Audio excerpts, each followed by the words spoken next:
Pour débuter cette première édition, TEMAC a été reçu par Adama Soro, président de la Fédération des chambres des mines d'Afrique de l'Ouest. Dans cet entretien exclusif, il nous partage une vision innovante et intégrée pour un développement minier régional. Il plaide pour une coopération renforcée entre les pays de la sous-région pour une meilleure mobilisation des ressources et des investissements locaux.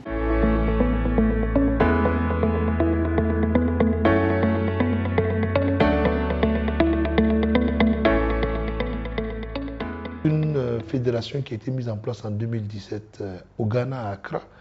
Vous êtes sans ignorer que la Chambre des mines du Ghana a une longue tradition. C'est une Chambre des mines qui vient de faire sa 96e Assemblée générale en 2024, c'est vous dire. Donc, il y a eu l'idée, à cause de l'histoire minière au Ghana, de mettre cette fédération en place qui, au début, était constituée de 4 pays. Donc, le Ghana, le Burkina Faso, la Guinée et le Mali, mais qui aujourd'hui s'étend à près de 9 pays de la sous-région. Aujourd'hui, c'est une chambre des mines, une fédération qui est multilingue. On a des chambres, comme on appelle, francophones, anglophones et un peu tout. Aujourd'hui, l'ensemble des pays de la sous-région ont leur cadre du local content, du contenu local.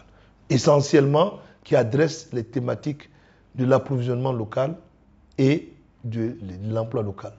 Mais peu parlent de l'investissement local.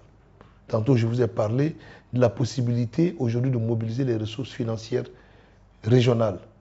Pour moi, aujourd'hui, il faut qu'on soit capable de créer le statut d'investisseur régional. Il faut qu'un Ghanéen puisse venir investir dans les mines au Burkina, un Burkinabé puisse investir dans les mines au Ghana, au Niger, et j'en passe, et vice-versa. Parce qu'aujourd'hui, il ne faut pas laisser juste les investissements directs étrangers hors de notre continent ou hors de notre sous-région venir saisir les opportunités. Deuxièmement, il n'y a pas souvent de synergie dans ces différents textes. Chacun défend son marché, alors que la géologie, elle n'a pas de frontières. Une mine aujourd'hui, enfin une société minière, un groupe minier peut avoir une mine ici, une mine en Côte d'Ivoire, une mine au Burkina, une mine au Sénégal, et ainsi de suite, une mine au Niger, et j'en passe.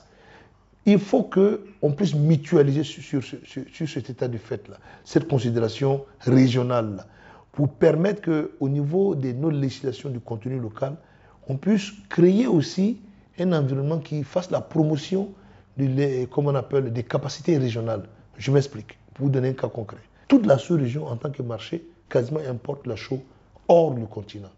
Pourquoi des investisseurs de Côte d'Ivoire, du Burkina, du Mali, du Ghana, du Niger, du Nigeria et j'en passe, ne se mettraient pas ensemble pour pouvoir développer la chaux, les gisements de calcaire du Burkina, pour en faire de la chaux pour toute la sous-région. L'enjeu véritable, c'est quand vous avez un potentiel, il faut le transformer en réalité.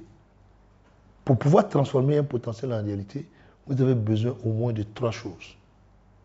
Le cadre réglementaire. Parce que nous sommes dans une économie globalisée. D'accord? Aujourd'hui, on ne peut pas juste faire des textes qui ne tiennent pas compte de l'environnement externe.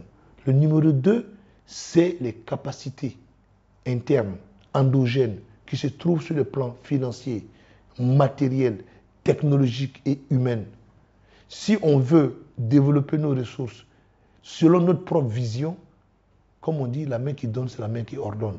Nous devons être à l'origine, à la base de la maîtrise des principaux déterminants. Le troisième, c'est vraiment d'avoir une politique.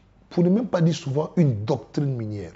Où est-ce que nous voulons atterrir en matière de ressources naturelles dans les 5, 10, 20, 30, 50, voire 100 ans? Pour que l'or puisse briller pour tout le monde, il faut que tous les acteurs aient la capacité d'aller capter la valeur qu'elles génèrent. Les sociétés minières, elles, celles qui produisent, donc la question ne se pose pas. L'État est le régulateur en chef, donc c'est lui qui donne les taxes et impôts. Donc lui encore, il a un peu plus de maîtrise. Là où la question va se poser, c'est le reste de la société. Les communautés, les opérateurs économiques, le secteur privé, et j'en passe. Et c'est là qu'il faut travailler le plus.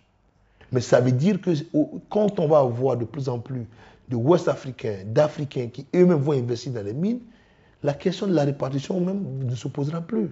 Globalement, je peux dire que les États ont fait beaucoup d'efforts. On a vu qu'il y a eu beaucoup de réformes au niveau des codes miniers qui se sont améliorés au fil du temps, qui ont permis à nos États d'engranger un peu plus de revenus. Nos communautés aussi, de plus en plus, on a vu qu'elles sont capables, ou même nos communautés d'affaires sont un peu plus capables d'aller chercher des opportunités. Mais comme on dit, c'est encore work in progress. C'est toujours encore... je pense qu'il y a des compartiments où on peut encore mieux faire en matière de captation de la valeur ajoutée générée par le secteur minier.